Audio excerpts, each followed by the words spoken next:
Creativity is at the heart of all scientific endeavor. But where does it come from? Can it be taught? And how should it be nurtured? Pitt Med sits down with Associate Vice Chancellor for Health Policy and Planning, Jeremy Berg, and Harvard chemist George Whitesides to discuss the topic. Whitesides delivered the Provost Lecture at Science 2011 on the role of water in protein-ligand interaction. Berg arrived at Pittsburgh recently from the National Institute of General Medical Science at the National Institutes of Health. Berg begins the conversation. One thing that we like to talk about is creativity and what leads to creativity. And one thing that I've always admired about your work is the breadth of fields where you've made creative contributions. So it's clearly not the sort of genius where somebody has one flash of insight that changes things, but something you've done over and over again and in a clearly intentional, systematic way.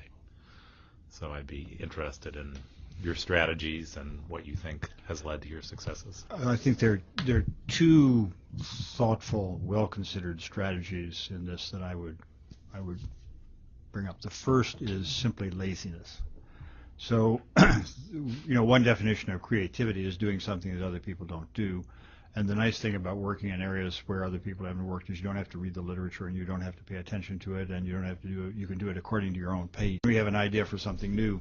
We go to the literature and we see what's there. And if there's something there, we go do something else where it's just easier. I'm a big believer in the notion that one starts from something that you think is interesting and emotionally engaging, and ideally something that other people aren't doing. So if you have a problem that has the characteristic that you look around and you see evidence everywhere. You can pick problems in health, you can pick problems in the environment, you can pick problems in just phenomenology of nature, and start with something. Where does lightning come from? How do we actually increase the lifespan? What do you do to make pure water? Those are all interesting, good problems that people care about. And the idea of starting from something that's already in the literature strikes me as just an intrinsically bad idea, because if it's already in the literature, why are we wasting taxpayers' monies doing it? The thing about science that's so wonderful is that you don't have to be particularly smart to do good science. I mean, if you pick a good problem, nature does it for you. And the trick, I think, is much more the trick of picking a problem that you care about and society cares about and makes a difference than the problem of being exceptionally smart. There are other fields of science in which that's not true. You can't be a mathematician without being really, really a good mathematician. You can be a very good chemist or biologist without being breathtakingly smart. So putting yourself in a situation where you allow nature to be helpful. Pick a problem that's interesting where the answer isn't known and go and do sensible experiments, and you'll often come up with something that's really quite useful and interesting. Just to push back on what you said, obviously what you talked about today with protein ligand interactions in drug design is something that a lot of people have thought a lot about. Right. But I think certainly one of the messages I got from your lecture was, don't believe everything you think. That questioning the sort of underlying assumptions that have been made and sort of digging into the fundamentals can lead you in interesting directions. Yes, but there's also another thing about that problem, and that is that we know that people have been trying to design ligands to fit proteins for as long as you and I have been in the business. And it doesn't work. Basically, retrospectively, people will claim success, but it basically doesn't work. And when smart people, well equipped with the best tools that are available, try at something for years or decades and it doesn't work, you begin to get the idea there's something underlying that's wrong. sorry. So in that particular area, it's a little bit of a special circumstance because the relation of water and biology is actually a big, important problem. I don't think anybody would argue that. And there's been something wrong with our ability to understand how molecules interact in biology, which means in water. And we've tended, because we didn't know how to do it, to neglect the solvent part of it. You do that in much of chemistry, in fact. So we were, in the Kuhn sense, that is, nature of scientific revolutions, we were forced to look at water, not smart in looking at water. And Kuhn has a notion, which is that, quote, revolutions, close quote, in science occur only in special circumstances, and those circumstances come from the fact that scientists are as lazy as anybody else. And if you can get stuff to work without doing any particular work, you do. And most scientists, in one or another sense, in this view, basically make sausage. They repeat work or extend work or do whatever they're doing, which is, it's fine. But every once in a while, the theory that's available and the importance of the problem is such that you find that the theory simply does not explain what's there. You can't get it to work. It won't work. And then somebody has to sit down and try to figure it out. And if you can figure it out, if it is figure-outable and there is a new direction, then that becomes a revolution. And the classic example is quantum mechanics, where in 1900 physics was regarded as dead because Newton's laws explained mechanics, and the laws of Maxwell's equations basically explained electricity and magnetism. And the only problem was there was a little phenomenon called the ultraviolet catastrophe, where the distribution of power radiated by something didn't fit with what was predicted. And then a simple experiment in which you took a prism and a slit and you took the solar light and you spread it out on a wall, and instead of being perfectly continuous, there were these funny black lines, and there was nothing in the theory at that point that explained the black lines. And try as you might, you couldn't get a consistent theory to explain the black lines. And so what happened in 1925 was this flurry that led to quantum mechanics. And quantum mechanics said not that Newtonian mechanics and Maxwell's equations were wrong, in fact they're right, but there's an underlying story which shows that there's other things going on underneath that we hadn't known. And I think there's the same kind of thing in biology. I think we don't have all the tricks, all the basics of understanding biology. But how do you train a young scientist to seize these opportunities? Berg and Whitesides give their views. I think Jeremy and I will probably have opinions on this, but one of my views is that the way you prepare people to do that is that you encourage them when they're in the stage where they can be encouraged not to be timid. That is, find something that you think is important in which the answer actually isn't known. And then the encouragement that you can give as a research director is to say, go try it. I mean, if it's possible, you're as smart as anybody and it'll work. You do that as a couple of times as a student. You do it for a couple of times as a student. It won't work every time. But for good people, it basically always works. It isn't necessarily the answer that you expect, but something comes. One issue which I think is really important in thinking about education is many problems that are interesting and important are at the interface between traditionally separate fields. And so the temptation is to work at an interface. Right. But that only works if you actually know a lot, the fundamentals about one side of the fence or the other. So, in my case, I had the luck of being sort of completely convinced I wanted to be a chemist, and then discovering biology later on. So I learned a lot of fundamental chemistry, including from people around here, and then moved into biology and had this, relatively deep understanding of chemistry, which both good fundamental grounding, which helped me make sure that I didn't violate the laws of thermodynamics and so on, but also brought ideas into biology which weren't commonplace. They were fairly commonplace in chemistry, but so that gets you sort of a leg up on a problem where you can apply a new tool. So, the ideal training environment, you sort of don't let people know where they're going to go. train them in one field and then say, okay, now you can look behind the curtain and find out whether new direction. And the danger, I think, is with too much interdisciplinarity is teaching people, a lot about the border between two fields, which is great for the next 3 or 4 or 5 years, where that's an interesting frontier. But when that problem gets solved, then they don't know enough to go find a new one. There's also another, I think this is something which is similar to what Jeremy is saying. There are things that as a scientist you actually have to know. You have to know, in my view, for this area, you have to know thermodynamics, you have to know something about descriptive metabolism and related things. You have to know how catalysis actually works. You have to know the fundamentals of statistical mechanics and quantum mechanics. You have to know something about electromagnetism. These are all hard subjects that require bending your mind when you're doing it.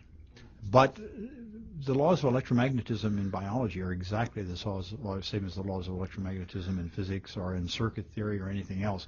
If you get it early, you're then prepared to talk to anybody, for one thing, and to do research without doing truly stupid things that violate.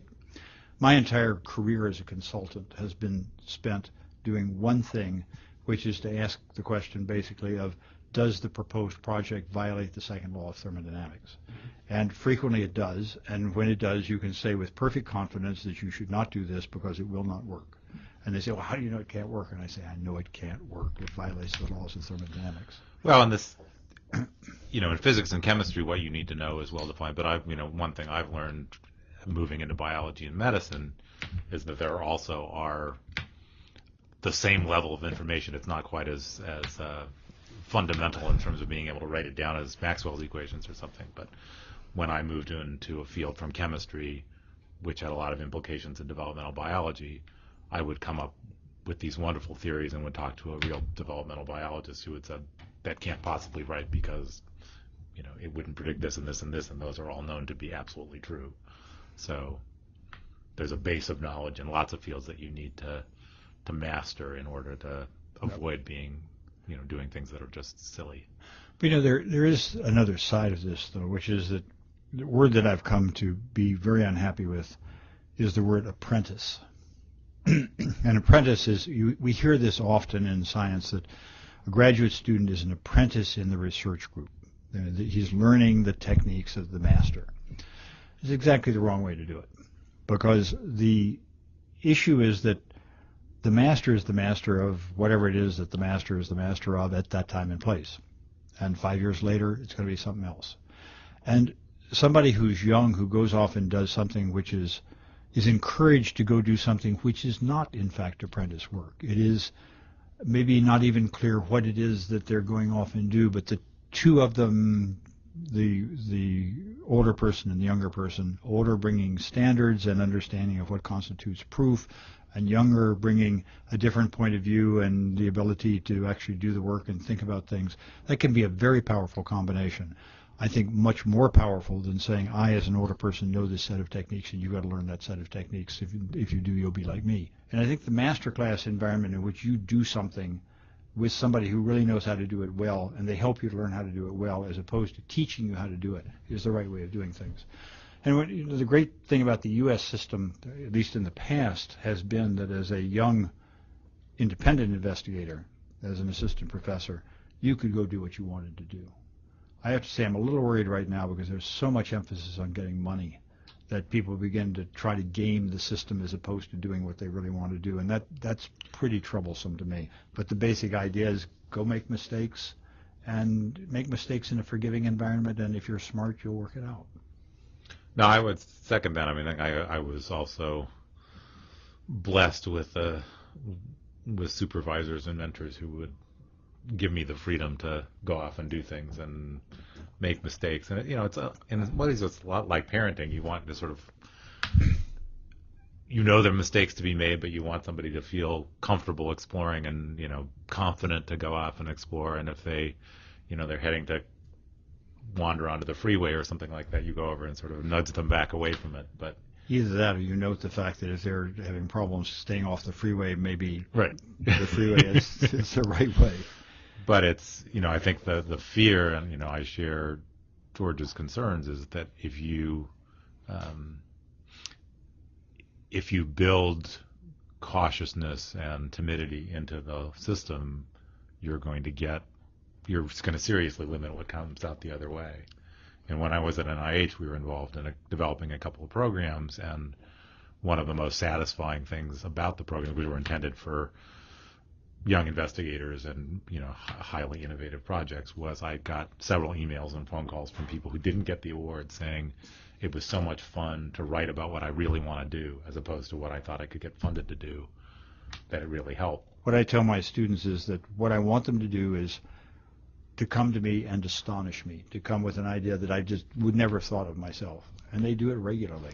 Yeah, that reminds me, I had the good fortune of having as a graduate student Yigong Shi, who's now the partner in the program between Pitt and Tsinghua. And he was the first student who, first off, he worked incredibly hard and was very creative, but I would make a suggestion about something sort of off the top of my head, thinking I had 3 or 4 days to edit it a little bit, and I would go back, and after 3 or 4 days I would say, I don't really think that's a good idea, it's not going to work because of this or that or the other thing, and he would get out his notebook and saying, well, it's worked fine, and it was like, oh, never mind then. Never mind. Right. So I learned to make sure I knew what he had done before I told him why it wouldn't work. Berg and Whitesides are both experienced investigators. We asked them how they've changed as mentors over their lengthy and productive careers. In my case, there's actually been a big change, because when I started, I was focused really on the science and the results. I mean, what you did was science and results. I have to say now, to me, science is almost less a scientific enterprise than it is a social enterprise, by which I mean that if you take smart younger people, you give them an environment in which they can do the best they can do, they will do science that's better than you will imagine. I mean, the science comes out fine, but is the focus on trying to define the exact problem, or is the focus on trying to define the environment in which smart people can learn? And I think it actually works better to do it the latter way. So if I had to it's been a shift from thinking about research as focused on the details of the scientific problem to being focused on creating an environment in which good people can work. When I started, the graduate students worked for me. What I tell them now is I work for them. And so part of the issue is to get people somehow into a track that leads them to the thing that they're really good at. So somebody who's going to be a superb development engineer is not often going to be a superb slash and burn innovator, and vice versa. And both are needed. Mm-hmm. So I don't know how to do that other than not to get too much in the way, because people will tend, in a forgiving environment, to find the thing that they get excited about. And when that happens, you see it. All of a sudden, somebody goes from being there in the morning and the afternoon to being there 24 hours a day and just, glowing in the dark with enthusiasm when they found the thing they want to do. We then wondered if the medical education system is set up to encourage this kind of creative thinking. Well, I think there are certainly lots of stresses.